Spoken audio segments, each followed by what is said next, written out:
नाम किसका? प्रभु का पावन नाम। तो प्रेम से बोलिए जय गुरुदेव।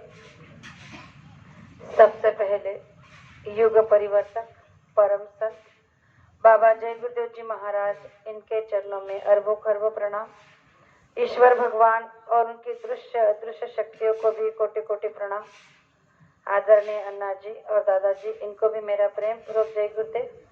साथ ही साथ यहाँ पर उपस्थित जलगांव शहर के इस राधा कृष्ण कॉलोनी के और दूर दराज से आए हुए सभी माता पिता भाई बहनों को बड़े प्रेम के साथ जय गुरुदेव। प्रेमियों, आज का ये वार्षिक सत्संग है। हर महाशिवरात्रि को साल में एक बार हमारे गुरु भाई बट्टी भाई और पिंटू भाई इस कार्यक्रम का आयोजन करते हैं और हर साल की भांति इस साल भी उन्होंने ये महाशिवरात्रि के अवसर पर सत्संग का आयोजन किया है। तो ये हमारा आपका परम सौभाग्य है कि उनकी वजह से हम लोगों को सत्संग का लाभ मिलता है। आज हम देख रहे हैं कि पूरे भारतवर्ष में लोग भगवान शिव की पूजा कर रहे हैं, उनकी अर्चा कर रहे हैं, उनकी आराधना कर रहे हैं। और ये केवल आज ही हो रहा है ऐसा नहीं, पिछले 1 साल से भगवान शिव को इस संसार में सभी लोग बड़े पूजने लगे हैं।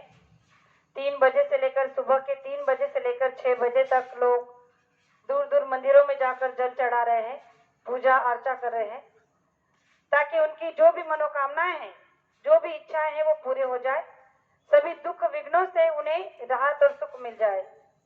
लेकिन प्रेमियों, ये बात इस संसार में संत महात्मा बहुत पहले आकर बताते हैं, लेकिन हम आप जो है कि उस बात को समझ नहीं पाते हैं और जब समय मौका हाथ से निकल जाता है उस बात का पश्चाताप करने लगते हैं। तो बाबा जय गुरुदेव जी महाराज ने तो ये पहले ही कहकर रखा था कि एक दिन भगवान शंकर का ऐसा तांडव होगा इस संसार में कि सभी विश्व के लोग त्राही त्राही हो जाएंगे। और इसलिए कहा जाता है कि जागो जागो दुनिया वालों, सतयुग आने वाला है, बम भोले का तांडव होने वाला है। नेत्र तीसरा खुलते ही शिव तांडव रास रचाएंगे, इस वसुंधरा का खंड खंड त्राही त्राही हो जाएगा। दावा नल के साथ साथ अति बात भयंकर आएगी, बड़ी बड़ी महाशक्तियां मिट्टी में मिल जाएगी। पत्ते पत्ते झुलस उठेंगे विश्व युद्ध झुंकारों से। अरे धरती क्या बात कहूं, अंबर तक हिल जाएगा, ऐसा शिव का तांडव होने वाला है।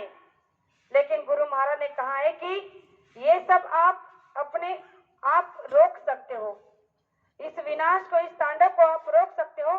ऐसी ताकत आपके पास भी है, ऐसी शक्ति हर एक इंसान के पास में है। जो शिव नेत्र भगवान शिव को दिया है, क्या वो सिर्फ भगवान शिव के पास में है? बिल्कुल नहीं, ये हम हर किसी के पास में ये शिव नेत्र है, लेकिन उसे खोलने की युक्ति केवल संत महात्माओं के पास होती है। जिस तरह से उस समय में समुद्र मंथन करते हुए भगवान सभी देवताओं में जब जहर को पीने की बारी आई, क्योंकि समुद्र मंथन में जब सबसे पहले जहर नाम का जो रत्न बाहर आया था, उसे पीने के लिए कोई तैयार नहीं था, लेकिन भगवान शिव ने आगे आकर उस विष को प्राशन किया था, इसलिए उन्हें नीलकंठ भी कहते हैं। तो गुरु महाराज ने कहा कि उस समय अगर उस समुद्र मंथन में जहर नाम का कोई पदार्थ बाहर आया था, तो आपको क्या लगता है कि आज के समय में इस संसार का मंथन हो रहा है तो इसमें कोई जहर नहीं है? इसमें भी जहर है, लेकिन गुरु महाराज ने कहा कि इस समय का जहर उससे भी ज्यादा खतरनाक है और इसे जो पी लेगा वही इस समय का शिव कहलाएगा। और आप सोच रहे होंगे कि इस समय का वो जहर कौन सा है, तो वो जहर है अपमान का। गुरु महाराज ने कहा कि अगर आपका कोई अपमान कर दे, कोई आपका तिरस्कार कर दे, कोई आपके साथ दुर्व्यवहार कर दे, तो आपको उसके साथ वही व्यवहार नहीं करना है। अगर आपका कोई अपमान करता है तो आप उस अपमान को पी जाओ, तो यही इस समय का सबसे बड़ा विष होगा और इस समय का सबसे बड़ा शिव होगा। इसलिए शिव की पूजा करने के लिए आपको 3 बजे उठकर जल चढ़ाने की जरूरत नहीं है, भूखा प्यासा रहने की जरूरत नहीं है। शिव बनने के लिए हमारे पास में जो हमारा तीसरा नेत्र दोनों आंखों के बीच में, जिसे जीवात्मा कहते हैं, जो हमारे दोनों आंखों के बीच में बैठी हैं, जहाँ पर हम बहनाएं बिंदी लगाते हैं और भाई लोग तिलक करते हैं। तो गुरु महाराज ने कहा कि वो आपका शिव नेत्र अगर खुल जाएगा तो आप इस तांडव को रोक सकते हो, इस विनाश को आप रोक सकते हो। इतनी बड़ी शक्ति आपके अंदर भी विराजमान है, केवल जागृत करने की देरी है। इसलिए प्रेमियों, मैं आप सभी से इस महाशिवरात्रि के अवसर पर अपने सत्संगी भाई बहनों से इतना ही कहना चाहूंगी कि अगर आप अपने अंदर इस शिवरात्रि को मनाना चाहते हो, इस शिवरात्रि को जागृत करना चाहते हो, तो सुबह 4 बजे उठकर भोर में अगर आप ध्यान भजन सुमिरन करेंगे और रात को सोने के बाद, सोने से पहले अगर 1 घंटा ध्यान भजन सुमिरन करेंगे तो आपके अंदर का शिव नेत्र एक दिन जाग जाएगा। और गुरु महाराज ने कहा कि आप इस संसार में शिव से कम नहीं कहलाओगे।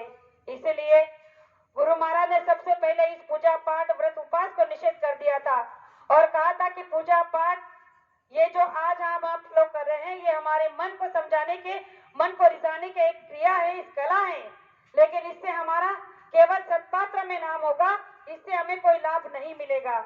इसलिए बहनों और भाइयों से मैं इतना ही कहना चाहूंगी, अगर सच्ची पूजा आप करना चाहते हो तो आप अपने जीवात्मा को जगाकर इस परम शक्ति को जागृत कर दीजिए।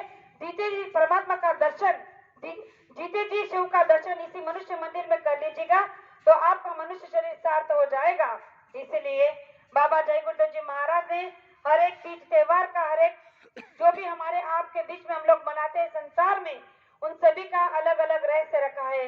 तो आज के इस महाशिवरात्रि के अवसर पर हम सभी माता पिता भाई बहन गुरु महाराज से यही प्रार्थना करें कि हम सुबह 3 बजे उठकर, जो लोग 3 बजे उठकर जल चढ़ाने के लिए 2-2 किलोमीटर दूर जा रहे हैं, उन्हीं के लिए हम ये कहना नहीं चाहते, हम अपने गुरु भाई बहनों से कहना चाहते हैं कि सुबह आप 3 बजे नहीं 4 बजे अपने घर में उठकर अगर चारपाई पर बैठ सकते हो तो चारपाई पर बैठो, आप कुर्सी पर बैठना चाहते हो तो कुर्सी पर बैठो, जमीन पर बैठना चाहते हो तो जमीन पर बैठकर अपने घर में बैठकर 4 बजे ध्यान भजन सुमिरन में बैठ जाओ और बाबा जय गुरुदेव जी महाराज ने जो बताया उस रास्ते पर चलने की कोशिश करो। आपका ध्यान और भजन अगर बन गया तो गुरु महाराज ने कहा कि आपका शिव नेत्र खुलने में देर नहीं लगेगी।